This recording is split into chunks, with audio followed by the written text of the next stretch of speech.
नमस्कार मंडळी, जय शिवराय. सर्वांचं स्वागत आहे आपल्या लोकप्रिय यूट्यूब चॅनल योजना फॉर लोकप्रिय यूट्यूब चॅनलवरती. अत्यंत महत्त्वाचा व्हिडिओ आहे. अखेर शेतकऱ्यांच्या खात्यावरती आता पैसे जमा होण्यास सुरुवात होणार आहे. कारण की अनेक दिवसापासून शेतकरी बांधव डीबीटी मार्फत आधार संलग्न बँकेमध्ये पैसे मिळणार आहेत. या संदर्भात संपूर्ण माहिती जाणून घेण्यापूर्वी या यूट्यूब चॅनलला आपण जर सबस्क्राईब केलं नसेल तर सबस्क्राईब करायचं आहे. अत्यंत महत्त्वाचा हा व्हिडिओ होणार आहे. आपल्या सर्वांना माहिती आहे, डीबीटी मार्फत आधार संलग्न बँकेमध्ये हे पैसे पडणार आहेत. आधार कार्डला बँक लिंक असणं पण फार महत्त्वाचं आहे आणि त्यातलीच महत्त्वाचा मुद्दा म्हणजे आधार सेडिंग स्टेटस यस असणं गरजेचं आहे, तरच तुम्हाला हे पैसे मिळणार आहेत. ही योजना आहे प्रधानमंत्री किसान महासन्मान निधी योजनेचा 21वा हप्ता. पुन्हा एकदा विनंती आहे, योजना करून लोकप्रिय यूट्यूब चॅनलला आपण जर सबस्क्राईब केलं असेल तर सर्वांनी सबस्क्राईब करून बेल आयकॉनला ऑल प्रेस करायचं आहे.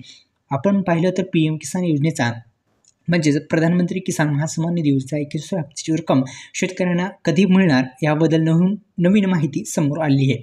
पंतप्रधान नरेंद्र मोदी यांच्या हस्ते PM किसान योजनेचा जो निधी आहे तो आता 21वा हप्ता शेतकऱ्यांच्या खात्यावरती येणार आहे आणि 21व्या हप्त्याची रक्कम 2000 रुपये थेट शेतकऱ्यांच्या खात्यावरती जमा होण्याकरिता मुख्यतः 3 प्रॉब्लेम असतात. ते तिन्ही प्रॉब्लेम म्हणजे महत्त्वाचं म्हणजे आपण KYC प्रक्रिया यासाठी पण अनिवार्य केलेली आहे. आपण ही KYC प्रक्रिया जी आहे ती आपली पूर्ण असणं फार महत्त्वाचं आहे. येत्या 19 नोव्हेंबरला हे 2000 रुपये 21व्या हप्त्याचे मिळणार आहेत. PM किसान महासन्मान निधी योजनेद्वारे शेतकऱ्यांच्या खात्यामध्ये एका वर्षात 3 समान हप्त्यामध्ये 6000 रुपयाची रक्कम पाठवून येते. PM किसान महासन्मान निधी योजनेचा आता हप्ता 21वा हप्ता मिळणार आहे. महत्त्वाचा व्हिडिओ होता. व्हिडिओला लाईक करा. आता प्रश्न उरला, 19 नोव्हेंबरला पात्र शेतकऱ्यांच्या खात्यावरती हा हप्ता मिळणार आहे. धन्यवाद. जय शिवराय.